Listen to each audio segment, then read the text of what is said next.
ऊंचा उठने के लिए पूरा जीवन कम पड़ता है, लेकिन पतन के लिए एक क्षण पर्याप्त है। मेरे बेटे को ये नौकरी नहीं करना पड़े ऐसी व्यवस्था आप कर दें। निश्चित ही वो शिव है। मैं पार्वती हूँ या नहीं हूँ इसका प्रमाण तो मैं तुमको नहीं दे सकती।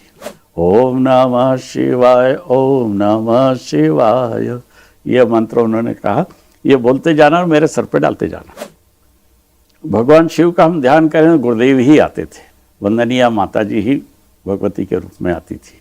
वो अनुभूतियाँ हमें प्रत्यक्ष है कि आपके हाथ काम करेंगे, बाकी ऑपरेशन गुरुदेव माता जी करेंगे। गुरुदेव माता जी ये हमारे शिव है, वही हमारे माँ भगवती है। मेरा नाम नारायण चावड़ा है। मैं इंदौर का निवासी हूँ और मैं बचपन से ही 1962 में मेरी दीक्षा हुई। तब से लेकर आज तक लगातार परम पूज्य गुरुदेव के मिशन से जुड़ा हुआ हूँ और जो मिशन ने मुझे काम दिया वो काम करते आ रहा। वैसे परम पूज्य गुरुदेव का प्रथम दर्शन हमने 1960 में किया था, लेकिन 2 साल बीच में वैसे ही निकल गए। लेकिन 2 साल बाद जब इंदौर में नव कुंडी यज्ञ हुआ, उस समय जो है गुरुदेव फिर से इंदौर आए। तब उनके साथ पंडित श्री लीलापत जी शर्मा और हमारे शुक्ला जी भाई साहब वो साथ में थे। उस समय गायत्री जयंती के दिन हमारी दीक्षा हुई। दीक्षा में गुरुदेव ने हम सबको एक सूत्र दिया था। वो सूत्र जो है हमारे जीवन का एक अभिन्न अंग बन गया और वही हमारा एक आधार है, वही हमारा गुरु मंत्र है। सूत्र ये था कि ऊंचा उठने के लिए पूरा जीवन कम पड़ता है, लेकिन पतन के लिए एक क्षण पर्याप्त है। जिसने उस क्षण को पहचान लिया और उस पतन की राह से उभर गया, वही सच्चा साधक बनेगा। उसके लिए उपासना, साधना, आराधना तीनों का उन्होंने महत्व समझाया और वो हम आज तक निरंतर करते आ रहे हैं। वो प्रथम हमारा गुरुदेव का आशीर्वाद था, वो हमने किया। जिस समय गुरुदेव से हम जुड़े उस समय मेरी माली हालत इतनी ख़राब थी कि एक टाइम का घर में चूल्हा भी नहीं जलता था। आज कभी हमने कुछ बना लिया, खा लिया तो कल शाम को मिलेगा, आज शाम को मिलेगा या नहीं मिलेगा उसकी कोई गारंटी नहीं थी। रोज़ कमाना, रोज़ खाना ये हमारा रहा। ऐसा लगातार मैंने 18 साल छोटी सी दुकान में 200 से 250 रुपये महीने के अंदर नौकरी करी। लेकिन गुरुदेव की कृपा अनवरत बरसती रही। मैं मथुरा भी गया हूँ। मथुरा में वंदनीय माता जी से भी भेंट हुई। जब उस समय गुरुदेव के प्रवचन होते थे तो वंदनीय माता जी जो थी वो उनके साथ संगीत में साथ देती थी और श्री थान सिंह जो थे वो वादक का काम करते थे। तो उस समय से हम लोग जुड़े हुए। उसके बाद विदाई समारोह 71 का आया, उसमें भी हम लोगों ने काम किया है और तब से लेके अभी तक लगातार जो है हमें वंदनीय माता जी ने एक ही बात बताई थी उस समय, वो हमने गांठ बांध ली। जैसा गुरुदेव ने बताया था ऐसा माता जी ने भी बताया हमको। वो बात बताई कि बेटा आप खड़े हो। हम खड़े हो गए। खड़े होने के बाद उन्होंने कहा कि आप ये बताओ कि आपके कुर्ते में कितने जेब है। वंदनीय माता जी ने हमसे प्रश्न करा 10-20 लोगों से ये सारा। जब प्रश्न करा तो उन्होंने कहा कि कितने, हमने कहा माता जी 3 जेब है। तो बोले 3 जेब है तो एक जेब में जो बाएं हाथ का जो जेब है उसमें तो परम पूज्य गुरुदेव का प्रेम रखना, बाकी तुम्हारा जो सामान पड़ा उसको एक तरफ रखो, लेकिन गुरुदेव का प्रेम बस वही तुम्हारे सबसे बड़ा खजाना है। दूसरे में मेरा जो है भाव रखना, ये जो भाव है ये लोगों तक परोसते जाना। अगर ये तुमने परोसा तो सब लोग तुम्हारे साथ जुड़ते चले जाएंगे। और तीसरा सबसे बड़ा सूत्र उन्होंने दिया कि आपका जो ये ऊपर वाला जेब है बाईं तरफ है, और बाईं तरफ होकर के ये हृदय को छूता है, तो इस जेब में है केवल समर्पण, केवल समर्पण, समर्पण। बस अगर आपने समर्पण पर ध्यान दिया और समर्पण कर दिया तो आपको जीवन में किसी प्रकार का कोई कष्ट नहीं आएगा, और जो कष्ट आएगा वो भगवान हर लेंगे। ये बात उन्होंने कही, उसको आज तक जो है हम अपनाए हुए हैं और उसी से करते हुए। तो जब स्काई ब्लिप गिरा तब हम यहाँ पर हमने अपने बच्चों को लेकर के आया, तब उसकी उम्र थी 12 वर्ष। अब मैं उनकी अनुभूतियाँ जो बताता हूँ ये सारा ही 12 वर्ष। तब उसकी दीक्षा भी गुरुदेव से यहाँ हुई, यज्ञोपवीत भी करवाया, सारा सब ये है।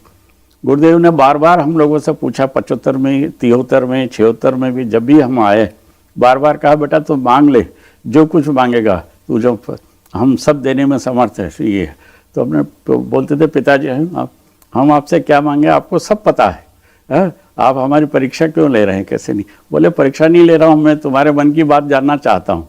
उन्होंने कहा आप तो जानते हैं। फिर अंत में उन्होंने कहा कि नहीं बोलना ही पड़ेगा। तब मैंने उनको बोला कि पिताश्री अभी तक मैंने जो छोटी सी नौकरी करके परिवार चला रहा हूँ, चलाते रहूँगा। रात को गैरेज में काम करता था, वो भी मैंने किया, मिशन का भी काम करते थे, वो भी करते रहे, लेकिन मेरे बेटे को ये नौकरी नहीं करना पड़े ऐसी व्यवस्था आप कर दें, बस इसके अलावा मुझे कुछ नहीं चाहिए। तो गुरुदेव थोड़ी देर के लिए गंभीर हुए, और गंभीर होने के बाद में कहा कि बेटा तू बड़ा चालाक है। मैंने कहा पिताश्री मैं चालाक हूँ? मैंने तो कोई चालाकी की नहीं। तो बोले इसके भविष्य के साथ हमें तुमने अपना भविष्य भी सुरक्षित कर लिया है। ये मैं आश्वासन देता हूँ कि तुम्हारे बेटे को नौकरी नहीं करना पड़ेगी। जब हम वहाँ गए, जाने के बाद में साल 6 महीने के बाद में ऐसी परिस्थितियाँ बनी कि हमारी नौकरी जो थी उस दुकान से छूट गई। छूटने के बाद में हमने 1979 के में दिवाली के दिन नौकरी छोड़ी, और नौकरी छोड़ने के बाद हमने अपना व्यवसाय करने का मन बनाया। पैसा तो हमारे पास में था नहीं, जो कुछ था राम नाम की पूंजी थी वही हमने लगाई। जब हमने शुरुआत करा तो उस समय हमने कुछ भी है हमारे पास साधन, ना दुकान थी नहीं है, कुछ नहीं, हम रोड पे खड़े हुए थे। लेकिन वंदनीय माता जी के पास में जब हम आए तो हमने कहा वंदनीय माता जी अब हमें कुछ करना है कि है तो कुछ आप नाम दे, ये है। तो नाम देने के लिए वंदनीय माता जी ने कहा कि जो भी तेरे को मन में आए नाम रख ले, तेरे परिवार के लोगों के नाम रख ले और किसी के नाम से रख ले। हमने कहा नहीं, आप जो आपके श्रीमुख से जो निकलेगा वही नाम हम रखें। तो अंत में उन्होंने कहा कि जा तो मेरा ही नाम लेके जाए, मेरे नाम से शुरू कर दे। हमें काफ़ी प्रसन्नता हुई।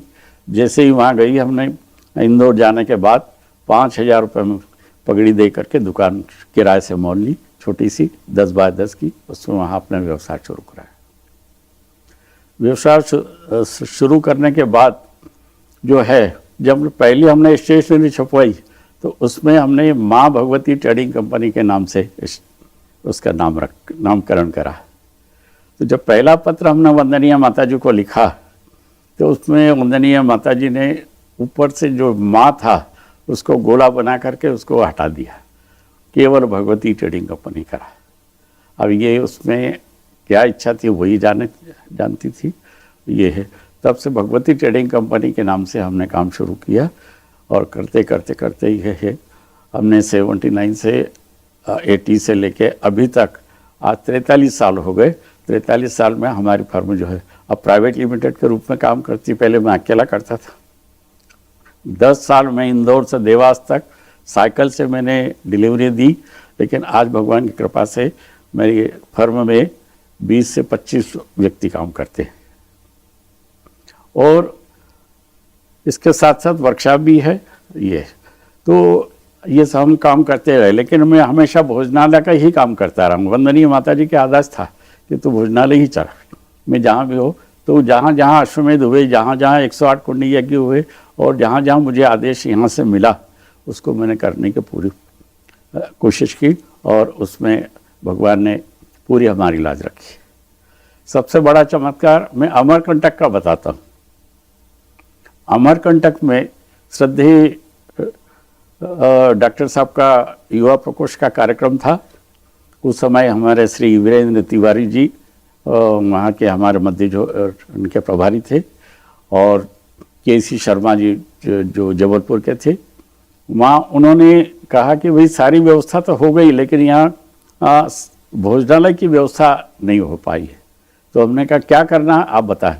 तो बोले बस भोजन की व्यवस्था जो है सही हो जाए तो बात ठीक हो जाएगी। हमने कहा ठीक है, ये एक काम हम करेंगे।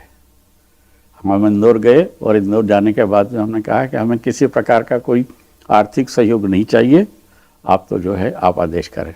हम इंदौर से अमरकंटक आए, मैं अपनी टीम लेके, हलवाई लेके आए, अपने बच्चे लेकर के आए सारा ये, और अमरकंटक पहुँचे। जिस समय अमरकंटक पहुँचे उस समय इतनी घनघोर वर्षा हो रही थी कि जहाँ हमारा शक्तिपीठ है वहाँ पर घुटने घुटने पानी भरा हुआ था, और जहाँ हमारा भोजनालय बनना था, जहाँ टेंट लगना था, और जिस जगह श्रद्धेय का प्रवचन होना था वो जगह सब पानी से डूबी हुई थी। तब रात्रि को 1 बजे 1:30 बजे जब उठे तब भी ऐसा ही। तब हमने गुरुदेव से शक्तिपीठ ऊपर हम गए, वहाँ बैठे वंदनीय माता जी के सामने और गुरुदेव के सामने। मैं गुरुदेव ये काम हम नहीं कर सकते, मैं तो सवेरे लौट जाऊंगा, ये मेरे से नहीं होगा, और यहाँ इतने डंडे पड़ेंगे कि हम संभल नहीं पाएंगे। तो गुरुदेव की लीला देखिए कि कोई ऐसा कुछ चमत्कार हुआ कि 15-20 मिनट बाद सारी बारिश बंद हो गई। बंद होने के बाद सब पानी सूख गया, और उसी जगह जो है तो वहाँ पर पास में ही हमारा एक आश्रम था, वहाँ पर हमने भोजन बनवाया, और भोजन 3 दिन तक भोजन बराबर चला, और अच्छी तरह से प्रसन्नतापूर्वक हुआ। अगर गुरुदेव नहीं चाहते तो ये कैसा हो सकता था। तो सामान हम शहडोल से लाते थे किराने का, और सब्जियां अनूपपुर से लाते थे। इतनी मशक्क़त करनी पड़ी गाड़ियों से, और भोजनालय चला। सदैव भी बड़े प्रसन्न हुए कि तुमने ऐसी विकट परिस्थिति के अंदर ये काम किया, इसमें आप धन्यवाद के पात्र हैं। हमने सदैव से कहा गुरुदेव माता जी का ही आशीर्वाद है, इसलिए कहते वो चमत्कार सबसे बड़ा हमने वहाँ देखा, नहीं तो संभव ही नहीं था। हाँ, तो इस प्रकार से हमारे जीवन में कई ये तो हुआ। एक बार शांति कुंज में भी हुआ। शांति कुंज में हम वंदनीय माता जी की स्मृति आपको सुनाते हैं। शिवरात्रि का समय था। शिवरात्रि के समय पर जब हम यहाँ पर आए तो उस समय शिविर चल रहे थे। उस समय शिविर में जब चल रहे होते तो दोपहर का के बाद का जितना जो समय था, माता जी ने कहा कि जाओ आप लोग जितने भी हैं सब हर की पौड़ी जाओ, भारत माता मंदिर जाओ, इधर जाओ, सबसे बहुत सारे मंदिर है, उनके दर्शन करो। दोपहर बाद का कोई आपका सत्र नहीं लगेगा। तो सब लोग जाने लगे, सब कुछ है। और आज जितना जैसी परिस्थिति है तब उस समय ऐसे नहीं हुआ करती थी। हम घंटों माता जी और पिताजी के पास बैठते थे तो वो हमको मना नहीं करते थे, ये उनकी कृपा रही। तो वंदनीय माता जी ने बोला बेटा जा क्यों नहीं रहो, जाना चाहिए तुमको, ये है। तो हमारे मुंह से निकल गया कि माता जी आप भी हमारे को भ्रम में डाल रही है। बोले मैं भ्रम में डाल रही हूँ? बोले हाँ। हमने कहा कि हाँ, क्योंकि हम थोड़े से माता जी का मुँह लगे हो तो गुरु जी से डरते थे। तो माता जी ने कहा कि कैसे भ्रम में डाल रहे? हमने कहा अभी हम ऊपर से होकर के आए, शिव तो ऊपर बैठे हुए हैं और पार्वती नीचे साक्षात आप ही है। आप दोनों के चरण छोड़ के मकान। तो माता जी ने उसको गंभीरता से सुना और सुनने के बाद में हमको कहा कि बेटा अगर सही में तुम्हारा ये विश्वास है कि ऊपर शिव है तो निश्चित ही वो शिव है। मैं पार्वती हूँ या नहीं हूँ इसका प्रमाण तो मैं तुमको नहीं दे सकती, हाँ, लेकिन वो शिव है,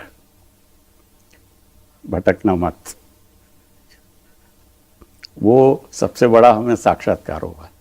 उस साक्षात्कार के बाद हमारा कई प्रकार से काम छोटा मोटा हमने सब लोगों ने किया। आज में है, आज मेरा व्यावसायिक दृष्टि से देखा जाए तो पूरे मध्य प्रदेश में जो है हमारी फर्म का नाम चलता है और हम अच्छी तरह से उसको कर रहे हैं। ये तो हुई भौतिक उपलब्धि है, लेकिन हम जो आंतरिक अगर उसको देखें तो आंतरिक सुख जितना हमको मिला, इसका हम संसाधनों से अगर कीमत करें तो वो शून्य है। कभी भी हमें ऐसा एहसास नहीं हुआ कि हम अकेले। जब कभी जहाँ कहीं भी जाना होता था, जहाँ कहीं भी रहे, हमें अपने को ऐसा एहसास होता था कि हमारा माता पिता, हमारे गुरु, हमारी माता जी हमारे साथ से है। लेकिन जब शांति कुंज में आते थे, शांति कुंज के में आते थे तो उनकी कक्षा में जब जाते थे तो लगता ये तो हमारे गुरु जी, हमारे माता पिता जी हैं। लेकिन वास्तव में अनुभूति जब वहाँ से यहाँ से हम दूर जाते तब होता था कि हमें संकटों से कैसे बचाते हैं। तो एक दो बार ऐसे प्रकरण हुए जिसके अंदर हमें काफ़ी कठिनाई हुई और उस कठिनाई को पार पाना किसी मनुष्य का ये सामर्थ्य नहीं थी, वो हमारे तो सामर्थ्य के बाहर ही थी। हमें कई तरह के कष्ट झेलने पड़े, लेकिन वहाँ से गुरुदेव ने हमको पार करवा दिया। गुरुदेव क्या हैं क्या नहीं, ये एक बार की ऐसा अनुभूति हमको हुई है कि जब मालवा, निमाड़ से मालवा में जब वो यहाँ इंदौर आए यज्ञ में, कि गायत्री जयंती का ही समय था वो भी, तो बहुत गर्मी पड़ती है। तो इतनी सारी गर्मी पड़ती है कि जिसको झेलना मुश्किल हो जाता है।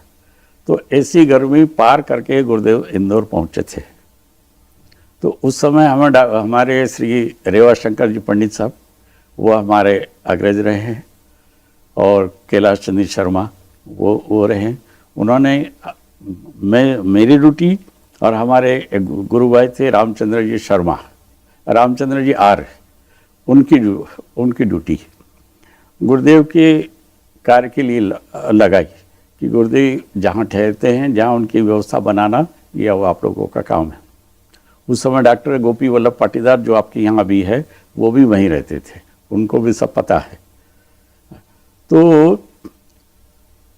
रात्रि के समय जब 10-11 बजे, 10 बजे बाद सोने का समय हुआ और हम लोग वहाँ बेंच पे बैठे हुए थे, तो हमारे मन में एक भाव आया है दोनों के, ये बाल बुद्धि कह लो या ये समझ लो ना समझी कह लो, आपको जो समझ में आया समझ ले।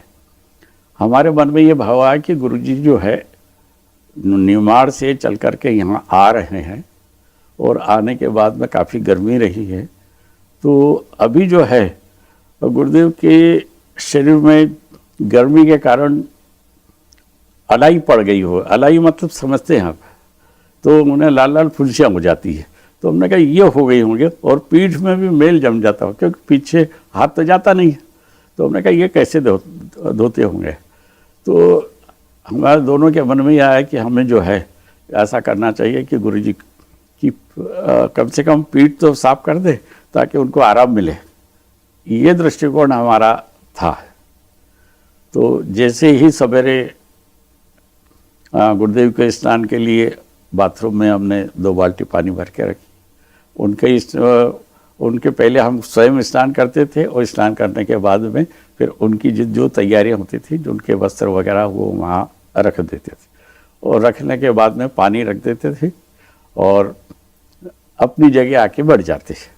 गुरुदेव स्वयं अपने हाथ से स्नान कर लेते थे, अंतर वस्त्र वो स्वयं धोते थे, हमारे से कभी नहीं धुलवाए। तो ऐसी परिस्थिति में जब नहाने बैठे तब क्या उन्होंने लीला करी, ये भगवान शिव ही कर सकता है, दूसरा नहीं हो। वह हमारे जीवन का पिछले कई जन्मों का पुण्य हो गया। हमारे माता पिता का आशीर्वाद समझे, उनका पुण्य समझे, या कुछ है हम दोनों का। तो हम दोनों का आवाज़ लगाई, रामचंद्र इधर आओ, और एकदम वो नारायण इधर आओ, और फिर मुझे डब्बू भी बोलते थे, डब्बू इधर आओ। हम चौंक गए कि हमने क्या कमी रह गई है जिसमें बाथरूम में हमको बुला रहे हैं। आज तक तो कभी ऐसा हुआ नहीं, ऐसी गलती। हम सामने जाके थर थर कांपने लग गए गुरु जी के सामने। बोले डरो मत, घबराओ मत। हमने कहा पिताश्री क्या चाहिए बताएं कैसे। तो बोले तुमको मालूम है, तुमने कभी देखा है, मेरी पीठ देखो, मेरे ये कंधे देखो, देखो कैसे होते, लाल चट हो गए, लाल चट हो, पीछे जो है खुजली है चल रही मेरे को। हाँ, हम चुप गए। हमने पीठ पे पानी डाला, और पानी डालने के बाद में तो छोटा सा खपरेल था, उससे हल्का सा रगड़ दिया, और ये फिर वापस हम खड़े हो गए हाथ जोड़कर। तो एकदम जोर से हमारे को डांटा दोनों को, तुमको इतना भी पता नहीं कि तुमको कैसे नहलाना चाहिए। हाँ, हमने पिताजी कैसे नहलाना चाहिए, हमें कुछ पता नहीं, कोई क्या है कोई। तो उन्होंने जो है जिस पाटे के ऊपर वो बैठे हुए थे, ऐसे आलकी पालकी लगा ली, और ऐसे बैठ कर के ऐसा उन्होंने मुद्रा बना ली और बैठ गए। और फिर हमको बोला कि रामचंद्र एक लोटा तू लेना, वो खाली हो जाए जब एक लोटा डब्बू तू लेना, और ओम नमः शिवाय, ओम नमः शिवाय, ओम नमः शिवाय, ओम नमः शिवाय, ये मंत्र उन्होंने कहा। ये बोलते जाना और मेरे सर पे डालते जाना। वो जो क्षण था अद्भुत, उसकी कल्पना अगर हम करते हैं आज भी रोंगटे खड़े हो जाते हैं। हमने पूरी एक बाल्टी पानी से हमने तो उसका नाम अभिषेक दिया, शिवाभिषेक। तो वो हमने किया, और जब वो पानी समाप्त हो गया तो थोड़ा दूसरी बाल्टी में पानी था। उन्होंने कहा बेटा ठीक है, आप अपनी जगह जाके बैठ जाओ। तो हम आके वापस वहाँ बैठ गए। हम लोगों के आंसू नहीं रुक रहे थे। एक चक्कर हम निमाड़ क्षेत्र में यात्रा कर रहे थे, तो गाड़ी खराब हो गई। तो उस समय वहाँ पर घना जंगल हुआ करता था। आज वो जंगल सब कट गए, और उसमें जानवरों का डर हुआ करता था। तो हमारे मन में काफ़ी भय था, और ऐसा भय बैठा था कि कभी भी आकर के शेर हमारे ऊपर हमला कर देगा, ऐसा लगा। और कुछ समय जैसे थोड़ी देर होती थी और ऐसी कोई आवाज़ आती थी शेर के दहाड़ने जैसी, वो आवाज़ हम सुनते थे तो हम काँप जाते थे। गुरुजी ने कहा बेटा यहाँ कोई शेर वेर नहीं आता है, यहाँ कोई कुछ नहीं है, कुछ नहीं ऐसा नहीं। तो ठीक है। तो दूसरा मैकेनिक आए, उसको सुधार या दूसरी गाड़ी आए, तब तक जो हमें आधा पौन घंटा इसी प्रकार वहाँ जंगल में बिताना पड़ा। तो वो गुरुदेव हमको लेकर के एक पेड़ के नीचे बैठ गए। हम जैसे ही वहाँ बैठे तो गुरुदेव ने कहा बेटा ये जो समय है रात्रि का समय है, ये लगभग उस समय जो 1 या 2 बजे होंगे। तो बोले इस समय हमें शांत रहना चाहिए, आप भगवान का ध्यान करो बस। जैसे ही हमने वहाँ पर बैठे और कोई आसन वासन था नहीं, कोई कुछ नीचे बैठ गए। गुरुजी के लिए एक दरी थी, दरी लगा दी, दरी पे गुरुजी बैठ गए, हम अलग बैठ गए, और हम जप करने लगे। तो जप करने लगे तो हमने वही ओम नमः शिवाय का जप शुरू करा, और उस साथ साथ गायत्री महामंत्र का भी जप किया। लेकिन जैसे ही ध्यान में जाते तो भगवान शिव का हम ध्यान करें तो गुरुदेव ही आते थे, वंदनीय माता जी ही भगवती के रूप में आती थी। वो अनुभूतियाँ हमें प्रत्यक्ष है, क्योंकि नर्मदा का किनारा रहा है, वो नर्मदा वहाँ बहती है और वहाँ ओंकारेश्वर धाम है। तो ऐसी स्थिति में ये जो है लोग बाहर से आते और आए और उन्होंने हमको मदद करी। ऐसी कई जगह ऐसी परिस्थितियाँ बनी, लेकिन उससे हम उबर गए। और एक बार मेरी छोटी सी उम्र में 15-16 साल की उम्र रही, मतलब उस समय दीक्षा नहीं हुई थी, तब की बात भी मैं बता देता हूँ। हम इंदौर से देवास के बीच में डकाचा नाम का गांव है, वहाँ रहते थे।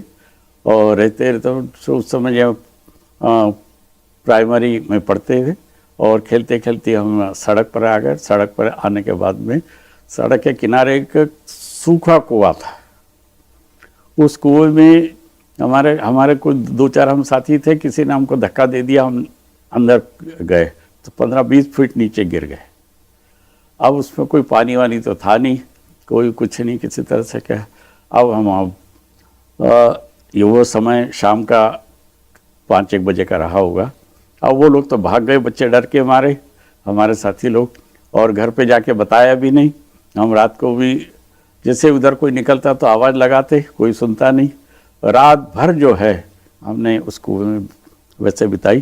तो कैसे कि अब सोने की जगह नहीं, बैठने की जगह नहीं, इधर कुछ कांटे पड़े हुए थे, उसको हमने एक तरफ कर दिया और जब शौच लगी तो एक तरफ शौच करके मट्टी से ढक दिया। इस प्रकार से रात के दूसरे दिन जो है 11-12 बजे वहाँ एक बकरी चराने वाले हमारे भाभी बोलते थे उसको, वो आए बकरियाँ लेकर के और हमें बकरियों की आवाज़ सुनाई दी। तो हमने कहा कोई ना कोई आ रहा है। तो जैसे ही हमने आवाज़ लगाई ये है, तो उसने देखा ये आवाज़ कहाँ से आ रही। तो जैसे नीचे उन्होंने देखा तो मैं नीचे मिल, वो दौड़ता हुआ गांव पे गया, हमारे घर पे बोला और गांव वालों को बोला, और सारा सब जो है सब हमको कुएं से निकालने के प्रयास। तो वो उस समय रस्सी नीचे लटकाई गई, रस्सी के सहारे से हम ऊपर तक चढ़ते फिर नीचे फिसल जाते। तो हमारे हाथ आज भी जो है मेरे बराबर काम नहीं करते हैं, ये उंगलियां लिखने में तकलीफ देती है।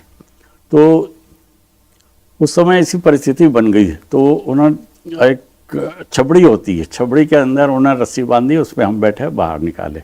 तो ऐसे कई विकट परिस्थितियों में गुरुदेव ने हमें पिछले जन्मों से ही लेके आज तक जो है संभाल रखा है, ऐसा है। तो इतनी अनुभूतियाँ हैं। और सबसे बड़ी बात जो है उसकी मैं एक दिन आखिरी वाली बात बता देता हूँ कि 2006 में मुझे जो है हार्ट अटैक आया। मेरा बाईपास हो चुका है। मदुरई में था मैं, रामेश्वर मंदिर में मुझे हार्ट अटैक आया। 1.5 महीने का समय मैंने वो भोजनालय में दिया था। यज्ञ के बाद हम दर्शन करने गए, वहाँ हुए, तो वहाँ मैं गिर पड़ा।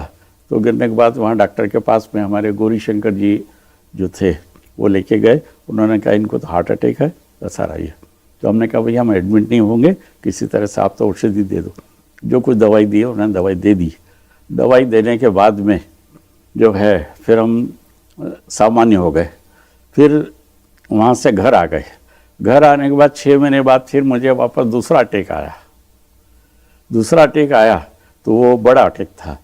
फिर जब हमने हमारे यहाँ इंदौर में CHL अपोलो हॉस्पिटल में वहाँ दिखाया तो उन्होंने कहा इसका तुरंत ऑपरेशन करना पड़ेगा।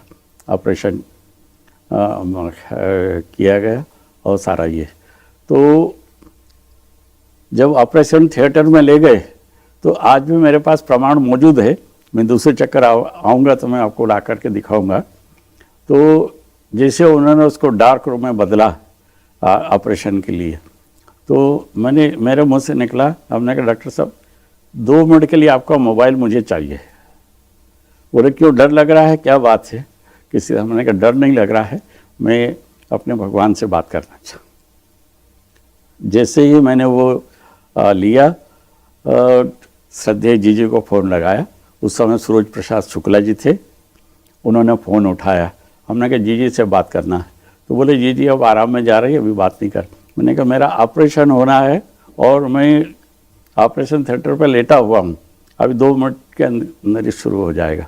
ये बात जीजी ने सुन ली और सुनने के बाद मेरे से बात करी, और बात करने के बाद मैंने कहा कि भाई साहब आप बिल्कुल घबराए नहीं, आप ऑपरेशन आराम से करवाएं, और करने के बाद में आपको कोई किसी प्रकार नहीं, गुरुदेव आपके साथ है, माता जी वहीं। तो ये बात जब हुई तो हमने कहा जी 2 मिनट या डॉक्टर साहब से भी बात कर लो आप। डॉक्टर मनीष पोरवाल जो हमारे डॉक्टर थे, जो उनको हमने फ़ोन दिया, बोले किसका फ़ोन है? हमने कहा बात करिए। जब उनको बताया तो जीजी ने उनको एक ही बात बोली कि डॉक्टर साहब आप आराम से निश्चिंत होकर के ऑपरेशन करें, ये गुरुदेव के बेटे हैं, हमारे भाई हैं, कि आपके हाथ काम करेंगे, बाकी ऑपरेशन गुरुदेव माता जी करेंगे। मेरा ऑपरेशन सफल हुआ, सारा सब कुछ, ये यहाँ से नस निकाली गई, ये पूरा पाइप ये हुआ। और ये उस समय मेरे मन में एक भाव आया कि अब आगे का जीवन जो मेरा है वो बोनस लाइफ है। तो बोनस लाइफ में क्या, आदमी को तुरंत काम निपटाना पड़ते हैं, तो हमने कहा हमको भी ऐसा करना चाहिए। ऑपरेशन जब थिएटर में हम की बाद वहाँ रूम में लेटे हुए 2-3 दिन रहे, तो मेरे मन में एक भाव आया कि हमें जब तक तो हम अपने परिवार को संभाल लेंगे, उनसे बताते रहेंगे, मिशन से जोड़ दिया, सब कुछ ठीक रहे, लेकिन हमारे बाद क्या होगा, इसका क्या। तो मन में ये विचार आया कि हमने MR10 कॉमेडी अभी गायत्री चेतना केंद्र बना हुआ है, उसको ज़मीन खरीदी, तो उसमें 5000 स्क्वायर फीट ज़मीन गायत्री चेतना केंद्र के लिए हमने खरीदी।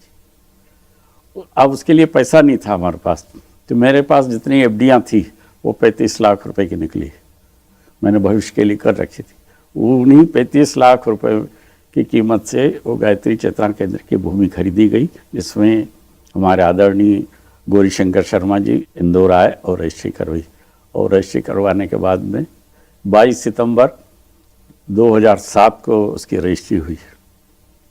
4 महीने हम श्रद्धे से और जीजी से प्रार्थना करते रहे कि आप स्वीकार कर लो, तो बोले आप उससे सही बना दो। हमने कहा ऐसा नहीं, वेद माता में अगर आप लेते हैं तो ही हम करेंगे। तो फिर उन्होंने हमारी भावनाओं को देखते हुए स्वीकार कर लिया, और आज वहाँ पर 2 मंजिला गायत्री चेतना केंद्र खड़ा है और नियमित शिविर लग रहा है, और वो हम देख रहे हैं। और हमारे नाम से ही, और हमारे दूसरे भाई कोमल मिश्रा जी, आप जानते होंगे, हम दोनों भाइयों के नाम से पावर ऑफ अटर्नी है, जो जैसा भी है। तो भगवान ने हमारे से इतना काम ये करवा लिया, वो सबसे बड़ा हमारा जीवन का काम था। और तो मिशन में हमने रात दिन जितने भी है, कई अश्वमेधों में काम किया है, कई यज्ञों में काम किया है, कई जगह भोजनालय में काम किया है, सब जगह की अलग अलग अनुभूतियाँ हैं, लेकिन गुरुदेव माता जी की कृपा अनवरत बरसती रही। आज भगवान की कृपा से हमारे परिवार में कोई कमी नहीं है और सारा सब कुछ ठीक है। बस तो ये उतना मैं आपको क्या बताऊं, अंदर से मन भर आता उनके बारे में बोलने में। वो हमारे शिव है, वही हमारी माँ है। कि आज मैं 82 साल की उम्र में चल रहा हूँ, लेकिन 82 साल में भी मैं आज 18 साल के बच्चे लड़के के साथ में काम करता हूँ, 8-8 घंटे काम करता हूँ, मुझे कोई थकान नहीं होती है। थोड़ी सर की तब प्रॉब्लम है तो ठीक हो जाती है। और भगवान की कृपा से अभी मेरी पोती अमेरिका गई पढ़ने के लिए, उसके गार्जियन हमारे आदरणीय चिन्मय भैया ही है, उन्होंने एडमिशन करवाया, वही सारा सब कुछ है। तो मेरे परिवार पे अनुदान वरदान खूब बरसे और सबके ऊपर है। भगवान से प्रार्थना है कि हमारे जब अंतिम सांस निकले तब वही सामने हो, और बस इसके अलावा हमारा कोई। गुरुदेव माता जी ये हमारे शिव है, वही हमारे माँ भगवती है। हमारे YouTube चैनल शांति कुंज वीडियो गायत्री परिवार को सब्सक्राइब करें एवं बेल आइकन जरूर दबाएं ताकि गायत्री परिवार की विभिन्न गतिविधियों की जानकारी आपको मिलती रहे।